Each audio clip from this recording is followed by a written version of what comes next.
Most spiritually awake people are quietly abandoning 7 specific things that the rest of society clings to desperately. And once you see what these things are, you'll understand why your inner peace has been so hard to find. There's something happening right now that most people don't notice. All around us, individuals who've touched something deeper about existence are slowly, quietly stepping away from the very things that society tells us we need to be happy. They're not making big announcements about it. They're not posting about it on social media. They're just letting go. And the more they release these things, the more peaceful and centered they become. Today we're going to explore exactly what these 7 things are, and more importantly, why letting go of them might be the key to finding the peace you've been searching for. Here's the thing that nobody wants to talk about. We live in a world that's designed to keep us running on a hamster wheel. From the moment we wake up until we go to sleep, we're told what we should want, what we should fear, what we should chase, and what we should avoid. And most of us just accept it without question. But there's a growing number of people who are starting to see through this game. They're recognizing that many of the things we spend our entire lives pursuing are actually the very things that keep us trapped in cycles of suffering and dissatisfaction. The problem is that when you start to wake up to this reality, it can feel incredibly lonely. You begin to see how much energy you've been wasting, how much of your life you've spent chasing shadows, and the people around you who are still caught up in the same patterns might not understand what you're going through. This is where the journey gets interesting, because as you start to recognize what's not serving you, you naturally begin to release it. Not all at once. That would be too jarring. But slowly, gently, like leaves falling from a tree when autumn comes, needing everyone to understand you. The first thing spiritually aware people slowly quit is the desperate need for everyone to understand them. Think about how much energy you spend trying to explain yourself to others. How many times you've found yourself in conversations where you're practically begging someone to see your point of view, to validate your feelings, or to agree with your choices. There's something exhausting about constantly trying to translate your inner world for people who might not be ready to hear it. It's like trying to describe the color blue to someone who's only ever seen in black and white. No matter how hard you try, how many different ways you explain it, they just can't see what you're seeing. When you start to awaken spiritually, you realize that this need for universal understanding is actually a form of suffering. You're putting your peace of mind in other people's hands, making your sense of worth dependent on whether they can grasp what you're going through. But here's what's beautiful about letting this go. When you stop needing everyone to understand you, you become more authentic.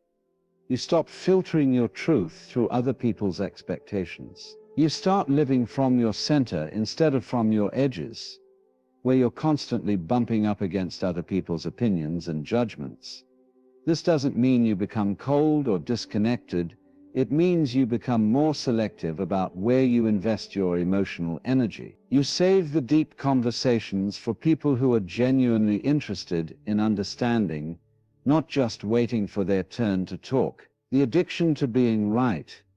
The second thing that spiritually mature people gradually release is their addiction to being right. Now, this is a tricky one, because most of us don't even realize we're addicted to it. We think we're just standing up for truth, or being logical, or defending important principles. But watch yourself in your next disagreement. Notice how your body feels when someone challenges your opinion. Feel that tightness in your chest, that urge to gather more evidence, to find the perfect argument that will prove your point beyond any doubt. That's the addiction talking.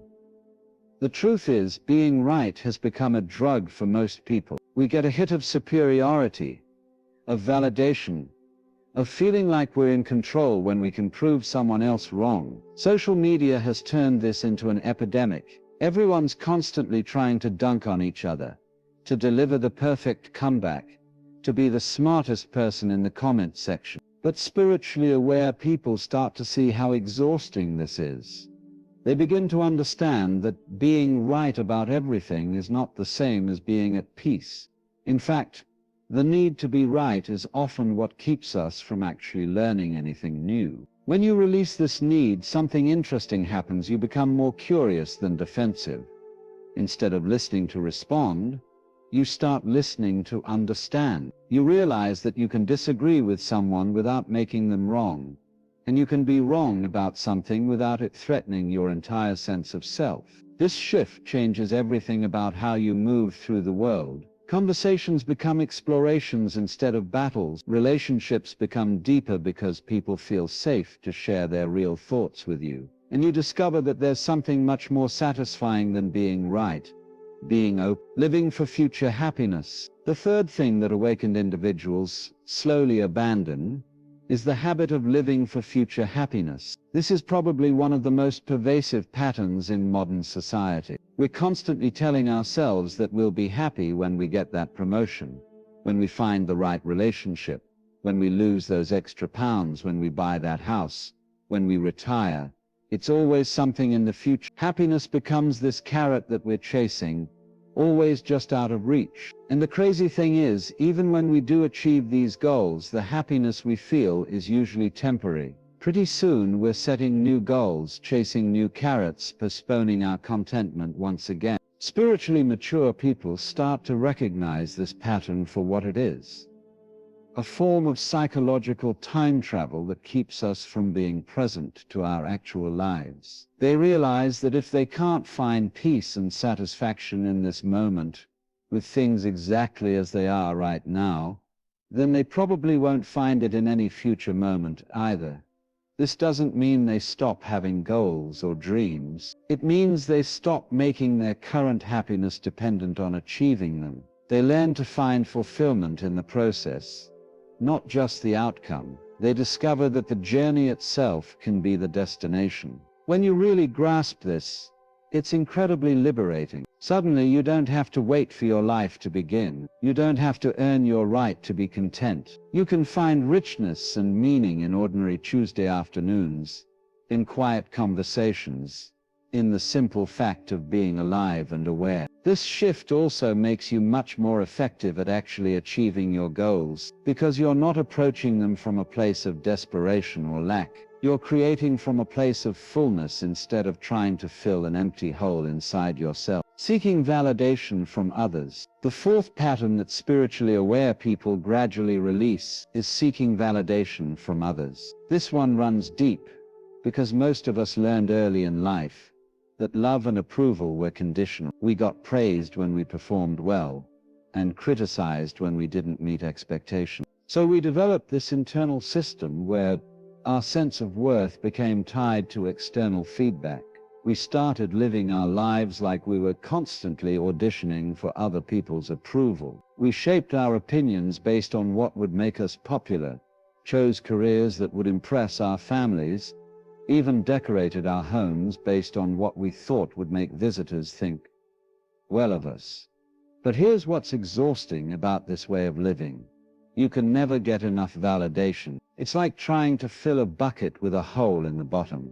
No matter how much praise or approval you receive, it never feels like enough, and it never lasts.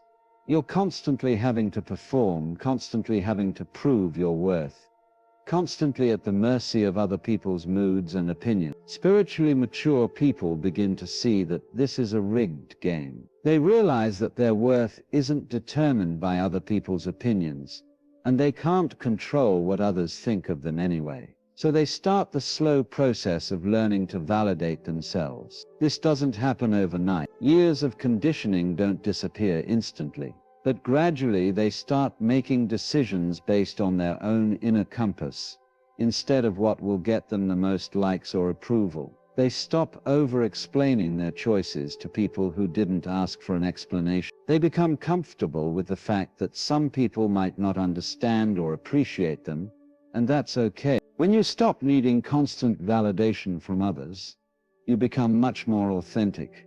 You start expressing your real thoughts and feelings instead of the ones you think people want to hear. Paradoxically, this often makes you more attractive to others, because authenticity is magnetic in a world full of people trying to be what they think others want them to be. The need to control everything. The fifth thing that spiritually awakening people slowly let go of is the illusion that they can control everything in their lives. This is a big one because our entire society is built around the idea of control. We're told that if we just work hard enough, plan well enough, and try hard enough, we can make our lives turn out exactly how we want them to. And to some extent, this is true. We do have influence over many aspects of our experience. But the problem comes when we extend this belief into areas where we actually have very little control. We try to control other people's behavior, their opinions of us, their emotional response. We try to control the timing of opportunities, the weather, the stock market, whether our loved ones make choices we approve of. When you're constantly trying to control things that are outside your influence, you live in a perpetual state of stress and frustration. You're fighting reality instead of flowing with it. You're exhausting yourself trying to force outcomes instead of adapting to what actually happens. Spiritually aware people start to develop what you might call wise discernment. They learn to distinguish between what they can influence and what they need to accept. They put their energy into their choices, their responses, their attitudes, and their actions. But they stop trying to micromanage the universe. This doesn't mean they become passive or resign. It means they become more effective because they're working with reality instead of against it. They learn to plant seeds and tend them carefully, but they don't try to force the flowers to bloom on their timeline. When you release the need to control everything, you discover something wonderful. Life has its own intelligence, its own timing, its own way of unfolding that's often more beautiful and surprising than anything you could have planned. You learn to trust the process, to surf the waves instead of trying to stop the ocean. Comparing themselves to others. The sixth pattern that spiritually mature individuals gradually abandon is the habit of comparing themselves to others. This is one of the quickest ways to rob yourself of peace and contentment, yet most of us do it automatically, almost compulsively. Social media has made this tendency even worse. We're constantly seeing curated highlights from other people's lives, comparing our behind-the-scenes reality to their highlight reel. We see someone's vacation photos and feel bad about our ordinary Tuesday. We see someone's career achievement and question our own progress. We see someone's relationship posts and wonder what's wrong with our love life. But even before social media, humans have been comparing themselves to others. We look at our neighbors' houses, our colleagues' salaries, our friends' children's accomplishments. We measure our worth based on how we stack up against everyone else, as if life were some kind of competition where there can only be a few winners. Spiritually aware people begin to see how pointless and painful this is. They realize that everyone is on their own unique journey, with their own lessons to learn, their own timing, their own definition of success and fulfillment. Comparing your chapter 3 to someone else's chapter 20 doesn't make any sense. They also start to understand that what looks like success or happiness from the outside might not be the whole story. That person with the perfect Instagram feed might be struggling with depression. That colleague with the big promotion might be sacrificing their health and relationship. That friend with the seemingly perfect marriage might be dealing with issues you know nothing about. When you stop comparing yourself to others, you free up enormous amounts of mental and emotional energy. Instead of constantly measuring yourself against external standards, you can focus on your own growth, your own path, your own unique contributions to the world. You also become more genuinely happy for other people's successes, because you're not seeing them as threats to your own worth. You can celebrate others without it diminishing you in any way. The fear of being alone. The seventh and perhaps most profound thing that spiritually awakening people slowly release is their fear of being alone. This isn't just about being physically alone, though that's part of it. It's about being comfortable with solitude, with silence, with your own company. Most people are terrified of being alone with themselves. They fill every moment with noise, distraction, activity, other people's voices. They can't sit in a quiet room for 5 minutes without reaching for their phone or turning on the TV. They're constantly seeking external stimulation because they're afraid of what they might discover in the silence. But here's what's interesting: the people who are most afraid of being alone are often the ones who feel most lonely, even when they're surrounded by others. That's because they never learned to connect with themselves first. They're trying to get from other people something that can only come from within. Spiritually mature people gradually develop a different relationship with solitude. They start to see it not as something to be feared or avoided, but as a gateway to deeper self-understanding. They learn to enjoy their own company, to find richness in quiet moments, to discover the wisdom that emerges when the external noise settles down. This doesn't mean they become hermits or antisocial. It means they come to relationships from a place of fullness rather than emptiness. They're not desperately seeking someone to complete them or distract them from themselves. They're sharing their wholeness with others who are doing the same. When you're comfortable being alone, you make better choices about who you spend your time with. You're not willing to tolerate toxic relationships just to avoid solitude. You're not trying to fill your calendar with meaningless activities just to avoid facing yourself. You also become much more present when you are with others, because you're not carrying that underlying anxiety about being abandoned or left alone. You can truly enjoy people's company instead of clinging to them out of fear. Now here's where this all comes together, and this might be the most important thing you hear today. All 7 of these things, needing everyone to understand you, being addicted to being right, living for future happiness, seeking validation from others, trying to control everything, comparing yourself to others, and fearing being alone. All of these have one thing in common. They're all attempts to find peace and security outside of yourself. Think about it. When you need everyone to understand you, you're trying to feel secure by controlling other people's thoughts. When you're addicted to being right, you're trying to feel safe by being superior. When you live for future happiness, you're trying to escape the discomfort of the present moment. When you seek validation from others, you're trying to feel worthy through external approval. Every single one of these patterns is based on the false belief that your peace of mind depends on something outside of yourself: other people's opinions, future circumstances, external validation, having control over things you can't control. But here's the truth that spiritually awakening people discover: real peace can only be found within, not as a philosophical concept, but as a lived reality. When you stop looking outside yourself for what can only be found inside, everything changes. This is why these patterns fall away naturally as people awaken spiritually.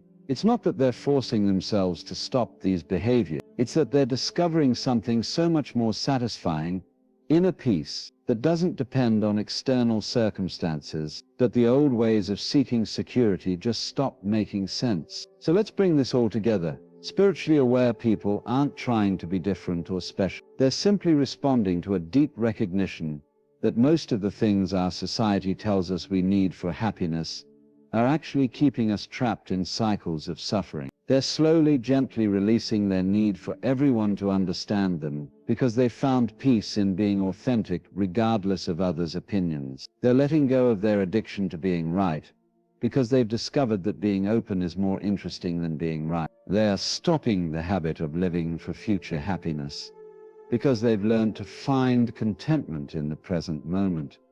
They're releasing their need for constant validation from others, because they've developed a stable sense of their own worth. They're giving up the illusion of control because they've seen that working with reality is more effective than fighting it. They're abandoning the comparison game because they understand that everyone is on their own unique journey. And they're releasing their fear of being alone because they've discovered that solitude can be a gateway to deeper self-understanding rather than something to be avoided. None of this happens overnight. It's a gradual process of awakening of seeing through the illusions that keep us trapped, of discovering what real freedom feels like. And the beautiful thing is that as these old patterns fall away, they're naturally replaced by something much more satisfying: genuine peace, authentic relationships, and a deep sense of connection to life itself. The question isn't whether you should try to force yourself to stop these patterns. That would just be another form of control. The question is whether you're ready to start looking within for what you've been seeking outside. Because when you do, when you really do, everything else takes care of itself.